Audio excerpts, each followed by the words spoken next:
Let me ask you a question. Would you be willing to sacrifice everything you have been taught and your strict moral code to save the people you care about and the citizens that you promise to protect? And by the end of this journey, you will never be the person you were versus when you first started it. This is the story of Jin Sakai, a samurai on a quest to protect the island of Tsushima during the first Mongol invasion of Japan. Kind of like it's your quest to travel down to that subscribe button since we're on our way to 600 subscribers.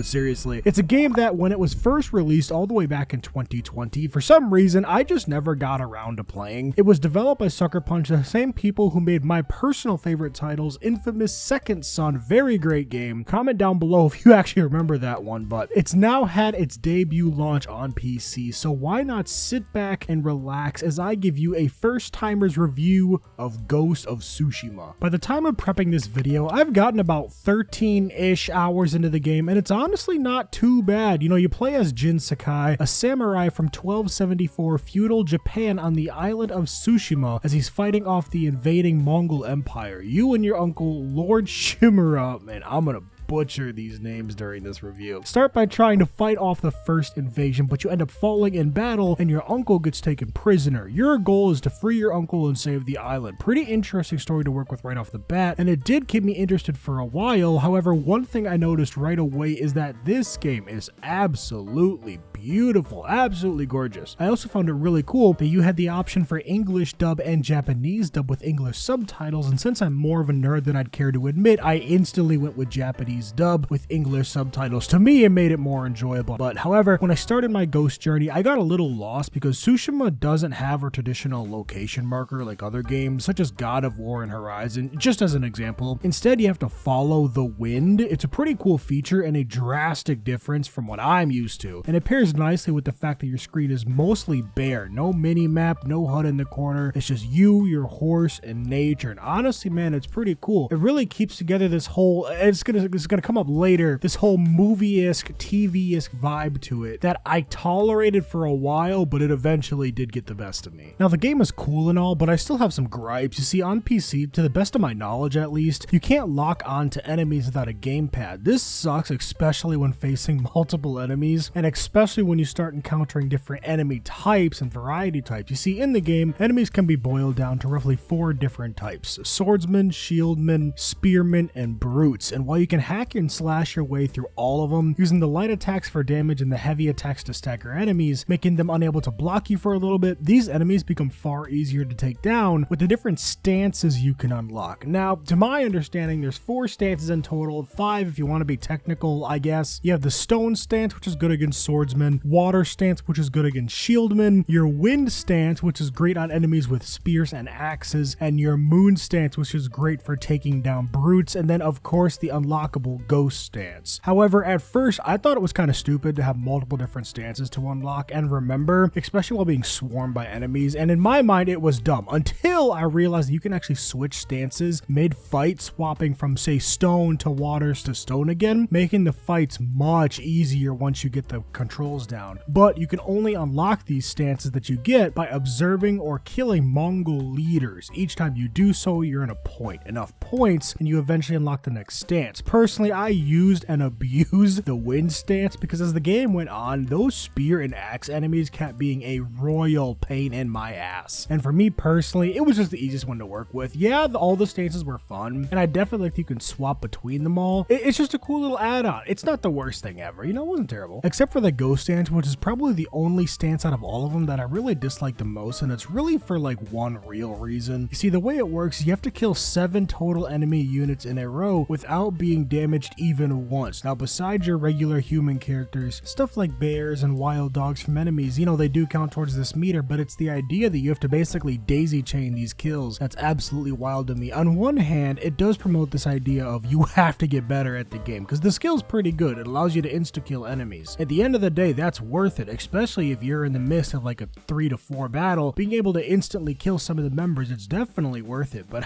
having a daisy chain 7 of them, that's crazy. There is a skill that you can get later on that instead of after you being hit completely wiping all the progress you've made, it just goes back a tier. That's really helpful. But me personally, I don't know, man. It's just not my favorite skill ever. Me personally, like I said, I like to use the wind stance. I feel like that one gets the job done 9 times out of 10. Gameplay wise, I gotta say, I definitely see why this game is beloved by so many different people. However, Ghost of Tsushima plays out more like a movie than a game, and that's honestly the best way that I can describe it. You see, it doesn't feel like I'm playing a video game. It feels more like I'm playing a movie, if that makes any sense. And I'm not saying that's a bad thing. It's just different. See, my favorite game is Cyberpunk 2077. I love its gameplay, its lore, and the story it tells is what really draws me to it. The conclusions you personally come to are just some of the reasons I care so much about it, but when you put it next to games like Ghost of Tsushima, Cyberpunk just feels like more of a game. Even if we throw that aside and put other titles like God of War with the adventures of Kratos and Atreus, slaying enemies and killing monsters, it still feels like more of a game than Ghost does. This brings up another point. I've always heard that PlayStation games were referred to as movie games, and 9 times out of 10, it was meant as an insult. While the games they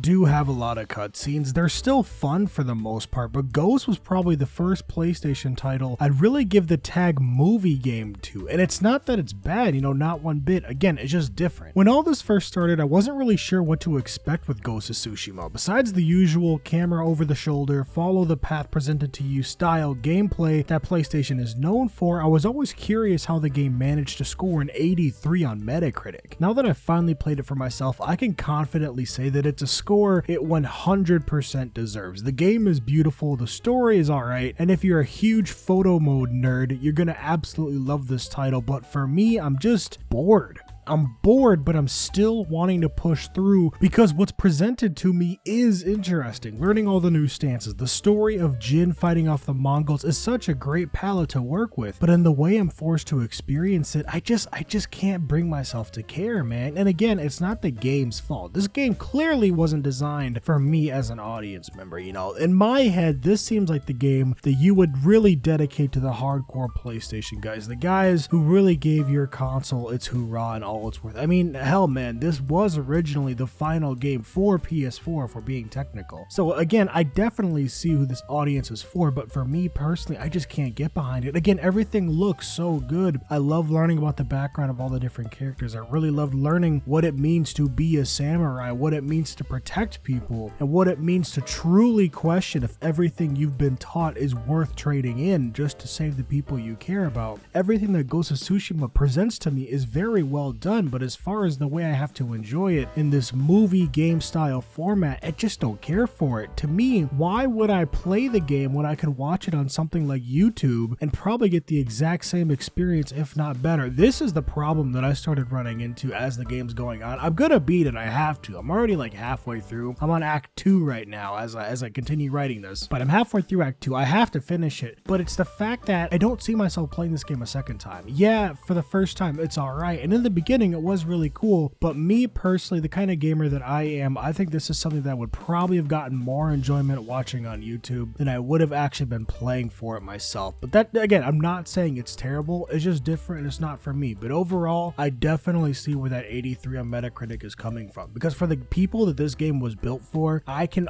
only imagine that it's an absolute masterpiece to them, and honestly, that's awesome. Overall, though, this has been my experience with Ghost of Tsushima. It was an interesting ride, I'm excited and interested to see if maybe during Act 3 it'll really pull me in one last time, but that's really it. That's all I got. I hope you enjoyed this Ghost of Tsushima video. If you did, leave a like, comment, and hey, tell me, what did you like about Ghost of Tsushima? What is it about this game that you really enjoy, that you really like? Maybe I'm missing something. I would definitely love to read what you have to say. That way maybe I can look at it through your lens and maybe I'll get a better idea of what I'm missing out on here. But besides all that, hey man, I'm just glad you stopped on by today and got to spend some time with me. So besides all that, have a good night, all right?